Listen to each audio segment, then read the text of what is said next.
Hey dear beautiful people, welcome back to my channel Tips and Tricks again. In this video, I am show you how to move apps and organize home screen on Samsung Galaxy S24 or S24 Plus at the same method. Now let's get started.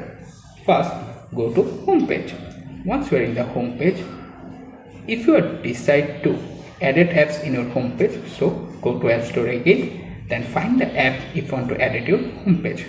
Long press them and drag it to the bottom menu and then set your own location and automatically set them.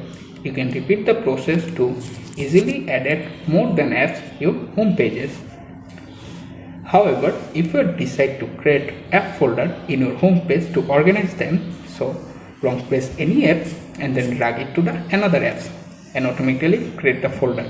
You can type any name like XON and tap the back arrow and automatically save the folder name. You can also edit apps in the folder anytime. Just drag into the app and set it the folder. Thanks for watching. Please subscribe.